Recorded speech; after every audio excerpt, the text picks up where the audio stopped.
Bien, buenas tardes, bienvenidos, gracias Elizabeth. El título original de esta charla era otra. Yo mismo le pedí a Elizabeth que la cambiara y después me di cuenta que era meterse en problemas porque hablar del estado actual del VIH en Chile es un tema que, como vamos a ver, es bastante complicado. Mi disclosure, esas son mis filiaciones, ya las dijo Elizabeth, y no tengo conflictos de interés para esta presentación.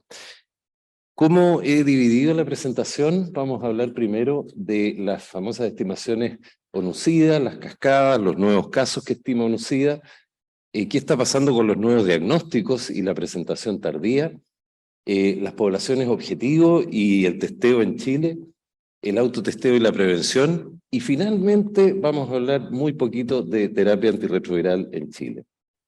Ustedes saben que al año 2020, la meta era llegar a un 73% de la población mundial con VIH indetectable. Esa meta sabemos que no se logró, se llegó solo a un 60% y en Latinoamérica, a un 66% y en Latinoamérica apenas a un 60%. Y ese fue el resultado de una campaña que se había iniciado el año 2011 y fallamos en la meta porque al año 2020 había 500.000 personas con VIH que no estaban recibiendo terapia.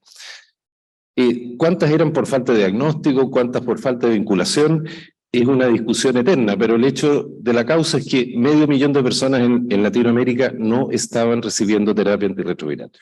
Ahora, si uno lo mira hacia atrás, la verdad es que esta iniciativa sí fue buena, porque el año 2011 las Naciones Unidas hablaban del problema de las inequidades en el acceso a la terapia, y si ustedes se fijan allá arriba en esa flechita, ese es el número de personas que estaba en terapia antirretroviral en América Latina el año 2010, 500.000 personas.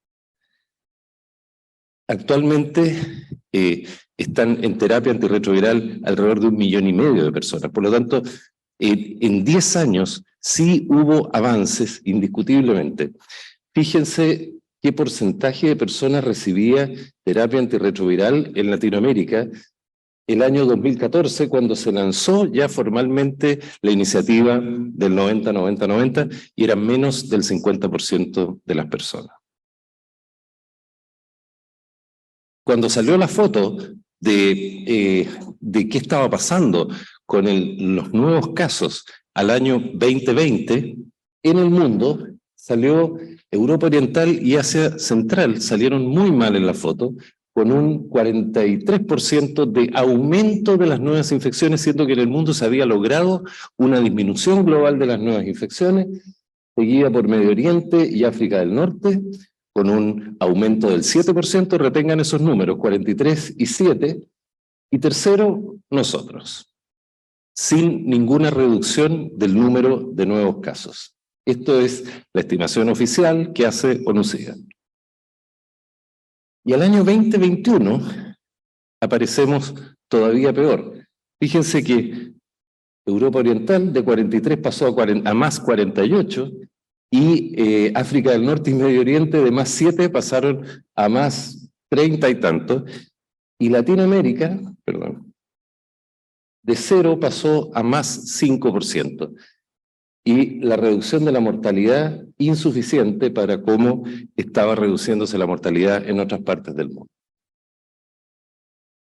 Al año 2021, este 60% de Latinoamérica se estimó que había mejorado un poco, 62 en mujeres, 63% en hombres, pero básicamente la estimación es que hay 2,2 millones de personas viviendo con VIH y 1,5 millones en terapia. O sea, 700.000 personas sin terapia en Latinoamérica.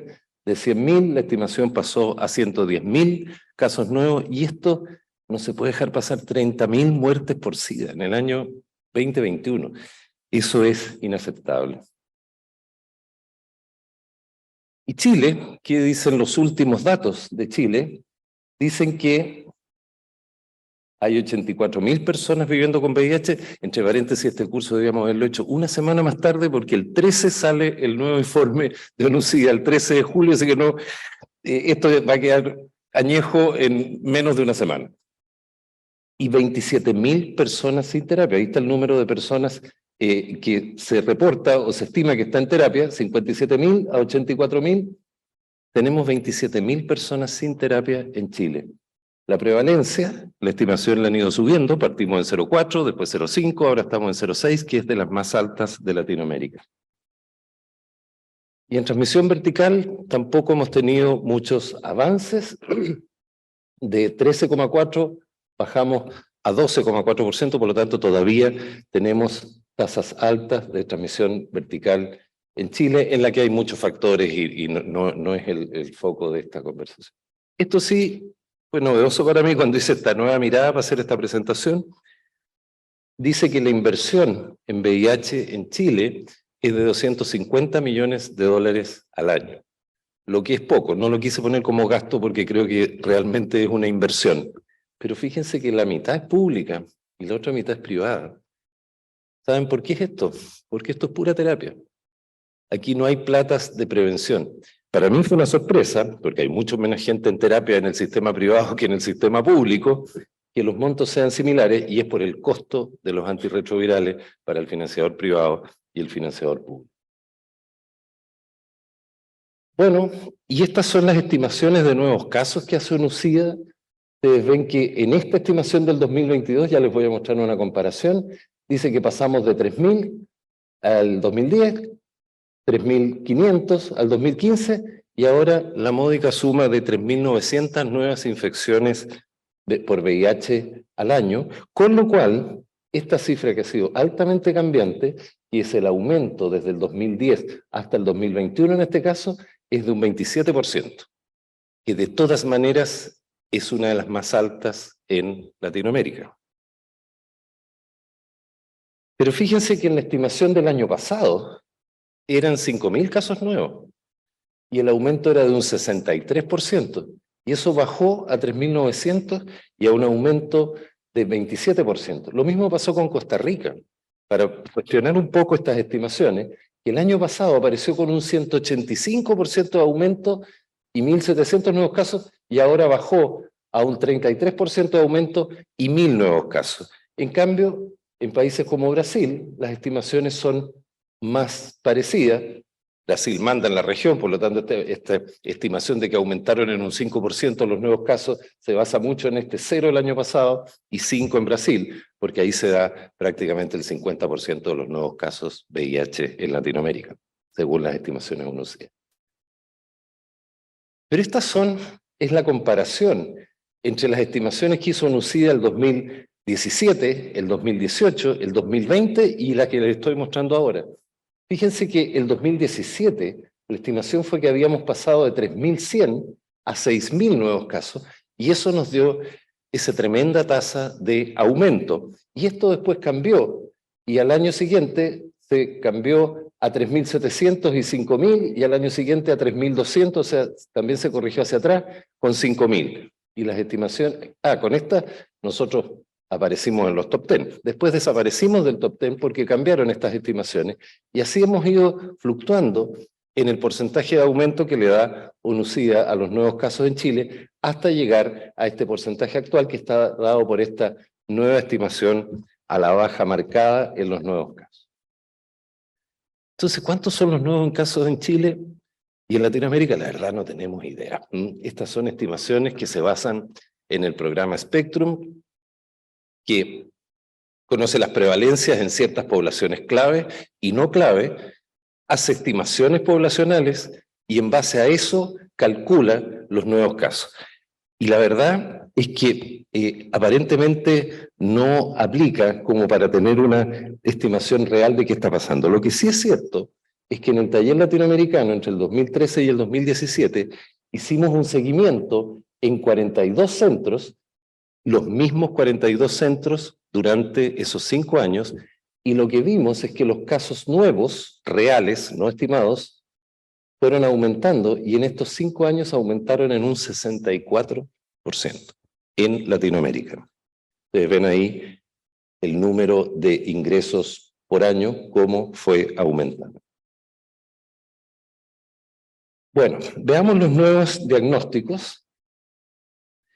Estos es los nuevos diagnósticos en Estados Unidos y estos los nuevos diagnósticos en Chile entre el 2016 y el 2020. Ustedes se acuerdan que el 2019 pasó algo que nos dimos cuenta todos, ¿no es cierto? La pandemia COVID. Estados Unidos iba a la baja en los nuevos casos diagnosticados y Chile iba al alza hasta llegar en esos últimos 2 años a 7.000 casos nuevos diagnosticados por año. Y vino el COVID y Estados Unidos cayó en sus diagnósticos en un 16%, pero Chile cayó dramáticamente en sus diagnósticos y durante estos últimos 3 años ha estado alrededor de los 5.000 casos nuevos. ¿Y qué se avecina para este año? Esto lo saqué recién del ISP, por eso está aquí enero-marzo y el resto del año. Si ustedes se fijan, para este año vamos a andar también cerca de los 5.000 nuevos casos diagnosticados. Y esto lo vimos en nuestros centros. Por ejemplo, el Hospital Hernán Enríquez Aravena de Temuco, ¿qué pasó con sus ingresos entre el 2018 y el 2021? Y vean cómo cayeron, y yo creo que es la experiencia de muchos de nuestros centros, o a lo mejor de todos nuestros centros. Entonces la pregunta es, ¿realmente está bajando la transmisión del VIH en Chile? La respuesta optimista sería decir, sí, porque se han hecho campañas de prevención, se ha hecho mucha comunicación, hay PrEP, ¿no es cierto?, hay autotesteo, etcétera, etcétera. O esto está reflejando la caída brutal que hubo en el testeo a raíz del COVID. Esta es la información oficial del número de test VIH realizados, y para esta caída, ustedes ven que la caída en test fue de un 25,8% a nivel país. Por lo tanto, ¿esto qué significa? Que si uno tiene otra mirada, vería que esta parte de la curva, toda esta área, son casos nuevos no diagnosticados, que probablemente más allá de las estimaciones de UNOCIDA es la realidad que estamos viviendo, y eso, como ustedes saben, significa más carga viral comunitaria y más riesgo de transmisión. Veamos cómo están llegando estos casos nuevos. Fíjense que no estábamos bien a nivel latinoamericano, pero íbamos mejorando dentro de lo malo. ¿Qué es lo que es lo malo? CD4 de ingreso de todos estos casos que yo les mostré que iban en aumento, y los menos de 200 habían bajado en estos 5 años hasta ser un 30%. Si le sumábamos un 20% de los que llegan entre 200 y 350 para sumar los de presentación con edad avanzada y llegar al grupo que es presentación tardía, llegábamos a un poquito más de un 50%. Vean lo que pasó el 2021, que ya tenemos datos del taller, y los de menos de 200 subieron sustancialmente a más de un 35%, y los de 200 a 350 subieron, pero no tanto como este grupo de presentación con enfermedad avanzada. En total, los pacientes que se presentan con menos de 350 CD4 al primer control subieron de 51,4 a 60,2% en Latinoamérica. 60% de los pacientes que llegan a control llegan con presentación tardía. Incluso se está discutiendo que el concepto de presentación tardía se cambia a menos de 500. Por lo tanto, ahí ya las cifras serían altísimas. 60% se presentan tarde. Eso a mí no me cuadra con la cifra oficial que se da de la cascada en Chile, por ejemplo, que es que en el primer 90, vale decir, de las personas que viven con VIH, ¿cuántas están diagnosticadas? Chile marca un 89, algo por ciento, casi el 90%. Mi pregunta es, ¿dónde estaban estos que se presentan tardíamente? Obviamente estaban no diagnosticados. Bueno, esto también ha cambiado. ¿Quiénes son los que se presentan tardíamente? Y fíjense que las mujeres pasaron a los hombres. Esto históricamente nunca había sido así. Siempre los hombres se presentaban más tardíamente que las mujeres. Y si lo vemos por edad, esto sí lo sabemos, que a más edad, más probabilidad de presentación tardía, porque hay menos esfuerzos de testeo, etc. Pero vean en el grupo de menos de 30 años, una tasa altísima, 50% de presentación tardía en hombres jóvenes. O sea, llevan algunos años, la mayoría de ellos, ¿no es cierto?, y no se han diagnosticado y se presentan tardíamente, teniendo menos de 30 años. Bueno, estas son las cifras que ya les mostré. Este es el metaanálisis que hizo Pedro Sitko con estos datos. Como les digo, muchos centros de muchos países y el 60,2% respecto del 51%. Esto que está aquí arriba es Chile, porque aquí les estaba hablando de Latinoamérica. ¿Y qué creen ustedes? ¿Estamos en el promedio de Latinoamérica? ¿O somos los campeones de Latinoamérica? ¿O somos los que tenemos las mejores políticas públicas y control del VIH? Si Latinoamérica tiene un 60,2%, Chile tiene un 70,6%. Ahí está Chile, este es Chile respecto a Latinoamérica. 70% en Chile se presenta con menos de 350 CD4 a su primer control. Esto es, no sé, póngale el adjetivo ustedes, pero es dramático. Realmente tenemos un problema de testeo muy, muy serio. Estas son las cifras oficiales que se reportan, y acá tienen, Chile aparece con un 30% de menos de 200 CD4 y aparece como en el promedio de Latinoamérica, y acá yo les estoy mostrando que estamos para el año 2021 bastante peor que el promedio. Y de los que se presentan con menos de 200 CD4 en Chile, en rojo tienen los que se presentan con menos de 50 y en amarillo entre 50 y 100. Y esto entre 100 y 200 en verde. Más de la mitad de esos casos se presenta con menos de 100 CD4. Y ustedes saben lo que pasa con menos de 100 CD4. O sea, ya no solo neumocistis, sino que criptococo, toxo, citomégalo, etcétera, histoplasma, lo que ustedes quieran. O sea, inmunodeficiencia severa y alto riesgo de infección oportunista y de muerte. Y yo creo que, lamentablemente, la experiencia de todos los que estamos acá es de pacientes que han debutado y se han muerto de un oportunista con CD4, como lo estoy mostrando en este gráfico.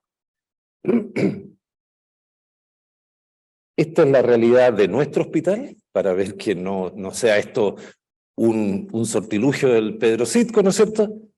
Este 2021, y fíjense que en el 2021, en el modesto Barros Luco, el 47,5% menos de 200 CD4. Súmenle 200 a 350 y llegamos a un 72%. O sea, la cifra que nos da los datos para Chile en el análisis regional. 70% se nos están presentando tardíamente. Entonces dijimos, no, pero es que en el Barros Luco nos llegan pacientes que vienen desde la posta central porque ahí trabaja el Pancho Zamora, entonces le pedí los datos a Temuco. Y en Temuco, el 2018, este era el porcentaje de pacientes que llegaba con menos de 200 CD4, 34%.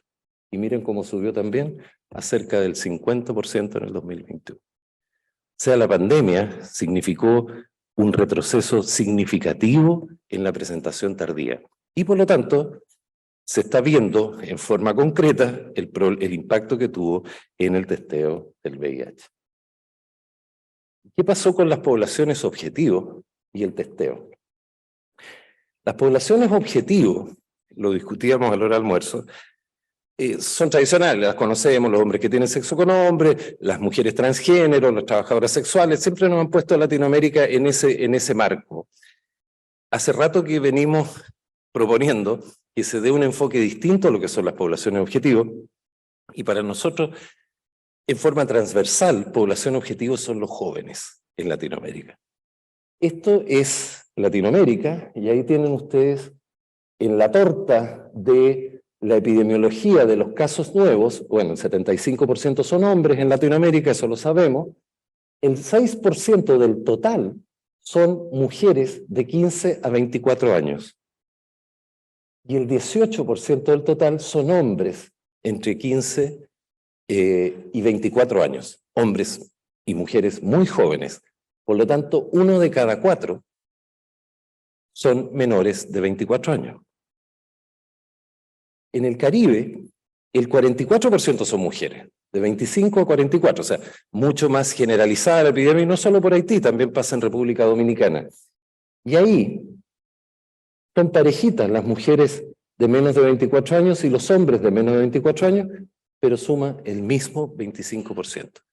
Por lo tanto, dependiendo si es una epidemia concentrada o generalizada, pero los jóvenes siempre son un foco de transmisión del VIH, de riesgo de adquisición del VIH, y deben ser considerados objetivos. Esto es lo que estaba pasando con los jóvenes hasta el 2017. En el caso de los hombres jóvenes, habían pasado a representar de un 34%, para nosotros jóvenes son menores de 29, para mí jóvenes son menores de 50, pero en fin, menores de 29 los consideramos jóvenes, no menores de 24, y habían pasado a constituir del 34 al 45%. Uno de cada dos era menor de 30 años. Y en todos los países vimos que este grupo etario estaba pasando a liderar lejos el número de casos nuevos, con excepción de República Dominicana, en que la epidemia es diferente. ¿Qué pasó con los jóvenes ahora, el 2021? Bajaron de 45 a 37. Vuelvo a repetir la pregunta. ¿Están funcionando las estrategias de prevención en los jóvenes? ¿O es que ahí es donde nos está fallando más el diagnóstico? Esos son los datos ya de la población general, y esto es por hombres y mujeres. Hombres y mujeres, y cayeron significativamente respecto de cómo lo vieron ustedes en el gráfico anterior. Nosotros en el Barros Luco vimos también la edad, y efectivamente, un poquito más, 41, pero nos cayó respecto a lo que veníamos viendo de cuánto representaban los jóvenes en el total de ingresos. Y vean cómo cayó en Temuco. Así estaba en el 2018 y cayeron a 35% el 2021. Nos están faltando jóvenes. No digo que más jóvenes que adquieran VIH, nos están faltando jóvenes dentro de los ingresos a control. Eso es un hecho real. Y lo dice el Instituto de Salud Pública. Y ustedes saben que lo que dice el ISP es ley. Estos son los diagnósticos del año 2022 en Chile. Si quieren separar, como dice ONUCIGA, entre 15 y 24 años, es menos del 24%, es 16% solamente. Pero si toman el rango etario que nosotros elegimos, de 15 a 29, cuadra exacto, 38%. Bajó de lo que teníamos antes, que era un 45%. ¿Y qué está pasando? ¿Qué pasó específicamente con los testeos y el sexo y los grupos etarios? Bueno, el total de testeos, esto es una muestra del sector privado que hizo un ex subsecretario, entiendo ahora, ya no es subsecretario, el doctor Cuadrado, cayeron en los hombres y las mujeres, pero fuertemente en los hombres, y cayeron especialmente en las edades más jóvenes. Por lo tanto, tenemos un problema, tenemos que focalizar testeo en jóvenes porque nos está pasando que están llegando tardíamente y que están llegando menos jóvenes recién diagnosticados a control. ¿Qué pasa con los hombres que tienen sexo con hombres? En Latinoamérica representan prácticamente el 50% de los casos nuevos, yendo a las poblaciones objetivos. Y en estas estimaciones de tamaños poblacionales, y esto les decía cuando les mostré toda esta heterogeneidad en las estimaciones que hace ONUCIDA, fíjense que para ONUCIDA, en Chile, el porcentaje de hombres que tienen sexo con hombres, gay u otros hombres que tienen sexo con hombres dentro de la población general es un 1,69%. 1,69% de los hombres tiene sexo con hombres. ¿Les parece excesivo el porcentaje o les parece bajo? No les parece, a mí me parece extraordinariamente bajo. Y este es lo que se publicó de un estudio que hicimos con el doctor Afani, la doctora Palma también participó, el doctor Pablo Ferrer, felicitaciones a todo el grupo de la Universidad de Chile. Y fíjense que en hombres jóvenes de 15 a 29 años, el grupo que nos interesa, el porcentaje de hombres que en una encuesta anónima dijo haber tenido sexo con hombres era... No es el doble, no es 3,4, es 34%, 20 veces lo que estima la población. No digo que el 34% de los hombres se autodefina como gay, eso es otra cosa, pero dentro de su proceso exploratorio de identidad, etcétera, ha tenido sexo con hombres. Y sabemos que la prevalencia de VIH en hombres que tienen sexo con hombres es mucho mayor que en la población general. Por lo tanto, hay más riesgo de transmisión. Y otra cosa importante, el testeo. Fíjense que los hombres que tienen sexo con hombres, en general, son menos propensos a testearse que otras poblaciones clave. Por lo tanto, tenemos que intensificar el testeo en jóvenes, tenemos que intensificar el testeo en hombres que tienen sexo con hombres. Esto son publicaciones respecto del impacto que tuvo el COVID en el testeo. Y lo que les quiero destacar es que también lo conversaba al almuerzo. Todo esto que les puse en rojo es cuánto cayó el testeo en las clínicas, en pacientes ambulatorios, pero en el contexto intramuro del sistema de atención de salud. Y cayó en promedio como un 35%, que coincide con lo que vimos esto en Estados Unidos, con lo que lo mostré antes. Pero esto es lo que cayó el testeo comunitario, un 65%, o sea, el testeo extramuro. Y sabemos que en las poblaciones clave, particularmente en hombres que tienen sexo con hombres y en mujeres transgénero, el testeo comunitario es clave. Hay que ir a ofrecer el testeo, más que esperar que vengan a buscar el testeo. Y la tercera población clave que les quiero mencionar hoy día, para no ir con todas las eventuales poblaciones clave, son los migrantes, que es un tema bastante central en Chile y que ha generado no poca estigmatización y discriminación. Y yo creo que todos hemos escuchado cuando alguien nos dice, no, si son estas colombianas que nos traen esto, si son estos venezolanos que nos traen esto otro.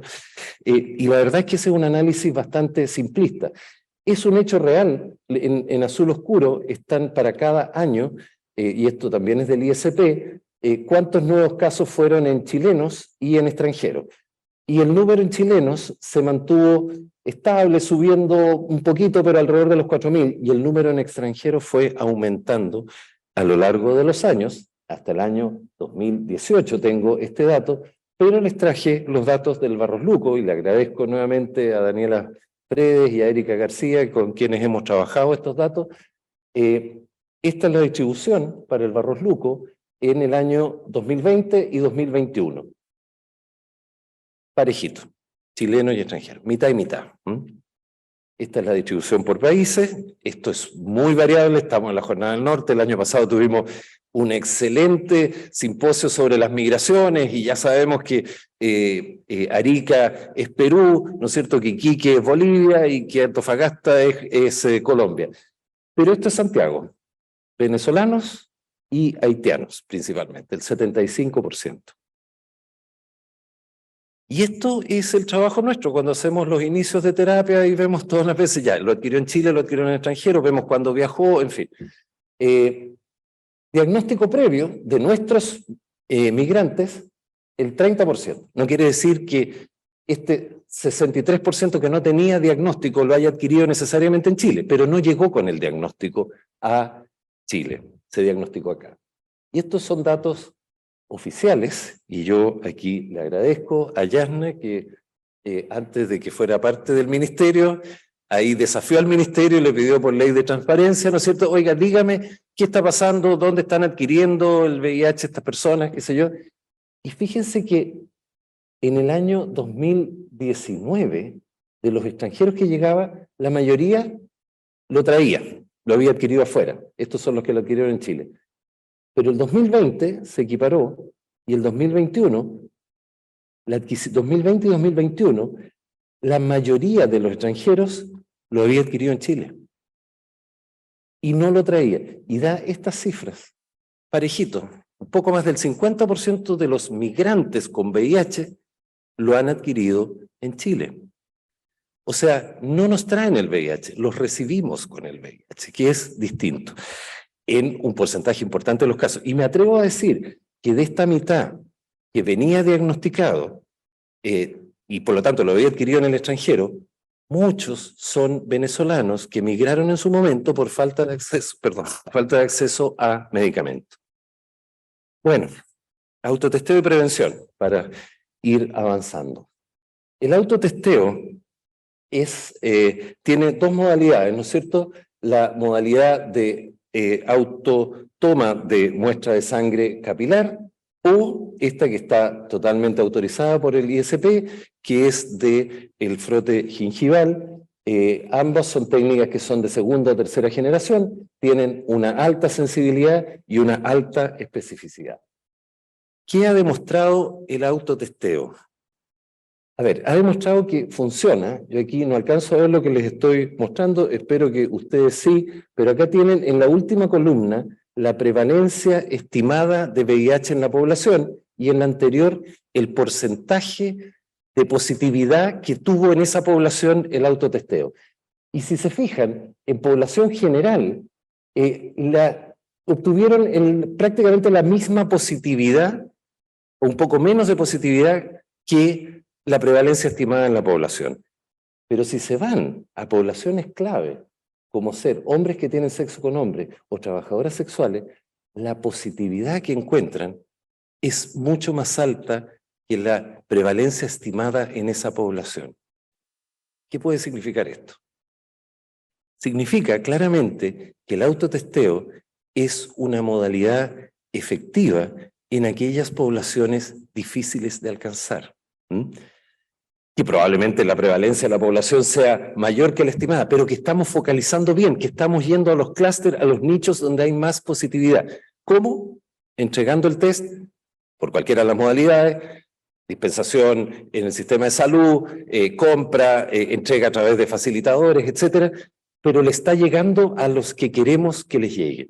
Por lo tanto, el autotesteo en poblaciones más difíciles de testear, como hablábamos antes, como los hombres que tienen sexo con hombres, es sin duda una herramienta válida. ¿Cómo está Latinoamérica en términos, o cómo estaba Latinoamérica en términos de autotesteo?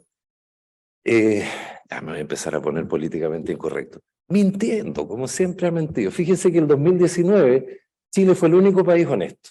Dijo, ¿sabe qué? No tenemos ninguna política de autotesteo, ni pensamos poner nada de autotesteo en el 2019. Todos los demás países de la región dijeron que sí, estamos estudiándolo, estamos desarrollándolo, estamos por implementarlo, y el único que lo tenía implementado realmente era Brasil. Eso fue el 2019. Y entonces ONUCIA les tomó la foto el 2022. Y todos los que habían dicho que lo estaban implementando no lo tenían implementado. Chile tampoco, el 2022. De hecho, estamos en el 2023, ya nos va a contar Olguita, y está implementándolo en el norte, pero claramente estamos retrasados respecto al autotesteo. ¿Se acuerdan las regiones que yo les mostré que andaban mal en términos de VIH al principio de la charla? Latinoamérica era la tercera, Europa Oriental era la primera, y África del Norte y Medio Oriente eran la segunda. Y están en rojo. Coincide con que no hay autotesteo. O sea, el autotesteo es importante como política de diagnóstico y sabemos que el diagnóstico lleva a tratamiento y el tratamiento es prevención porque se elimina el riesgo de transmisión con el indetectable intransmisible. Y en PrEP, así terminamos en PrEP, no terminamos bien en términos de la cascada. Y miren el año 2020, esa era la meta y aquí terminó Latinoamérica. La meta va al 2025, o sea, ese salto yo no sé quién lo puede dar, pero se ve realmente difícil que Latinoamérica a esta tasa vaya a llegar allá. Esta es la meta para Latinoamérica, esto es lo que hay en amarillo que no se alcanza a ver. Y esto es como han ido aumentando las personas en PrEP en Latinoamérica. Comparen con otras regiones, más allá de temas poblacionales, pero esto realmente es impresentable en términos de PrEP. Dice, sí, mira, ha ido aumentando la PrEP en Latinoamérica, llegamos a 60.000. Sí, pero de esos hay como 10.000 en el Caribe y 40 y algo mil o 50.000 en Latinoamérica. Y casi todos están en Brasil. Estos son los demás países, Chile está ahí. Hay que reconocer a Haití, Dominicana, que están haciendo, en Latinoamérica y el Caribe están haciendo un esfuerzo grande. México también ha ido aumentando la PrEP. Perú, que ha hecho todos los proyectos, se ha ido quedando. Y Chile, la verdad, es que no ha partido. Los quiero invitar a que muy prontamente, la verdad es que están listas, pero no las hemos subido todavía, las vamos a hacer llegar por correo, Quiero felicitar a María Marta Greco, a Romina Maguas, que fueron las coordinadoras y directoras y editoras de este proyecto. Van a ver la luz estos estándares de testeo y prevención en VIH para Latinoamérica 2023, lo van a tener para descargarlo y también en la página de Vila, y lo vamos a poner a través de SIDA Chile. Quiero destacar la colaboración de varios colegas chilenos. Pablo Ferrer, que hizo un capítulo muy importante de testeo, espero que no se me quede nadie fuera porque no veo bien, pero está Yasna por ahí, que hizo de prevención en privados de libertad. Una de ellas debe ser Carolina Chaín, que hizo de prevención en pueblos originarios. Pancho Zamora, que hizo de prevención en personas que usan drogas. Y la verdad es que es un documento de casi 200 páginas, de más de 200 páginas, muy completo y que da directrices claras para Latinoamérica respecto de lo que se debe hacer. Y una de las cosas que dice, por ejemplo, en el capítulo de PrEP, que escribió Gustavo Lopardo, es que la PrEP debe ser preferentemente descentralizada y fuera de los establecimientos hospitalarios. Esto tiene que entregarse en otros niveles de atención. Y la verdad es que nosotros hemos hecho el seguimiento de cuál es el recorrido en el sistema público que tiene que hacer una persona que quiere PrEP, y de verdad que es difícil que llegue hasta la PrEP porque tiene muchas vueltas y es muy demoroso este recorrido. Bueno, y de terapia, para ir terminando, esto es lo que dicen las guías más actuales, que son de fines del 2022, estas dos, y mayo de este año, la de HHS, y estas son las terapias de inicio que nos recomiendan las guías clínicas. ¿Cómo estamos nosotros con nuestras terapias? Estamos bien, tenemos tenofovir, ¿no es cierto?, y dolutegravir, el famoso TLD, que está presente en las tres guías, nosotros también lo tenemos. Tenemos abacavir, 3TC dolutegravir, que no lo recomienda la guías, pero sí las otras dos guías, y nosotros también lo tenemos. La guía europea es bastante más inclusiva y permite también, o recomienda, raltegravir como inicio, y también lo tenemos. Y esto, que es lo más novedoso de las guías, que vuelve a poner un inhibidor de proteasa como elección en los casos que han estado en PrEP con cabotegravir, y nosotros también tenemos darunavir. Pero no tenemos victegravir. No, te dirán, no, yo sí tengo. No, no tienen. Tienen victegravir para rescate, no tienen victegravir para inicio. Mi humilde recomendación, con todos los años que llevo en esto, no lo usen de inicio, porque de repente los van a ir a auditar. Nosotros lo usamos no en falla virológica con genotipo, porque no está permitido el uso de victegravir en esa indicación. Algunas guías dicen, se supone que puede funcionar, pero no se ha estudiado. Pero sí el paciente que necesita victegravir, pero tiene que haber tenido falla previa. Y eso es lo que dicen las guías, no lo autorizan en primera línea.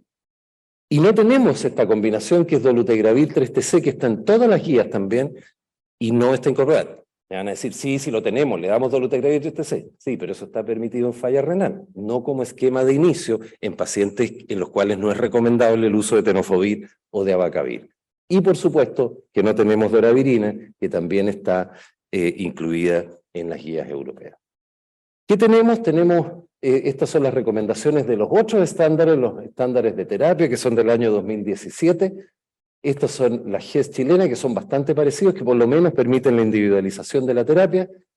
Y esta es la gran deuda, esta es la última guía clínica que tenemos, que es del 2013. Por lo tanto, lo demás son solo decretos GES y listados específicos de prestación. ¿Qué ha pasado con la terapia en Latinoamérica? Hasta antes de la pandemia nuevamente. Bueno, les partían a todos efavirenz. Ustedes ven que efavirenz era estos son los distintos países, entre el 60 y el 80% de las nuevas terapias era efavirenz, y eso era lo que se usaba. Menos este país que está acá. ¿Saben ustedes quién era? Chile. Nosotros teníamos mucho más individualización de la terapia y ya estábamos usando inhibidores de integrasa, por lo tanto el uso de efavirenz ya venía a la baja en Chile antes de la pandemia. ¿Y qué pasó con la pandemia? Se nos fue la efavirenz.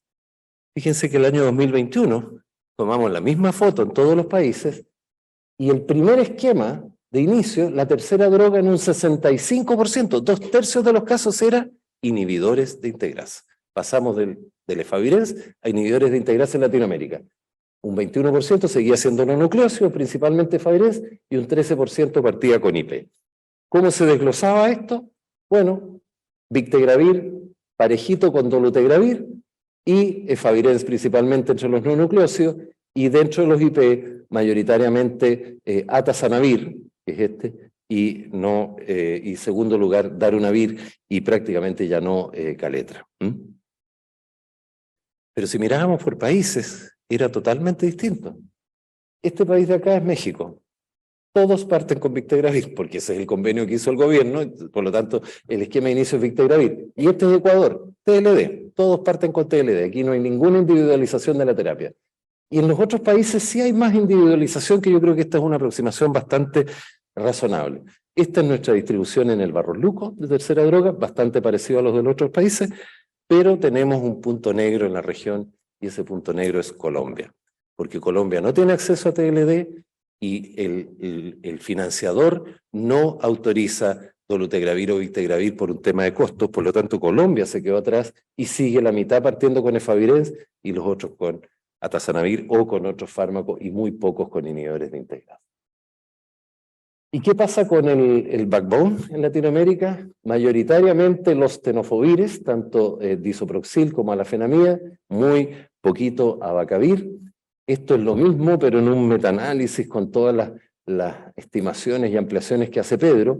Y fíjense que en lo que se refiere a las terapias duales, o sea, dolutegravir con lamivudina, sin tenofovir y sin abacavir, toda América Latina está al debe, porque son terapias de marca y los ministerios no las compran y no las financian.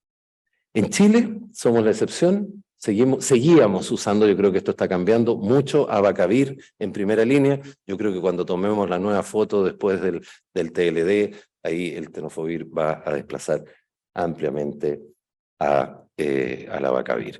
Bueno, es lo que quería contarles. Espero no haberme alargado mucho, no haber sido demasiado pesimista, y los quiero dejar invitados. Si podemos volver a la anterior.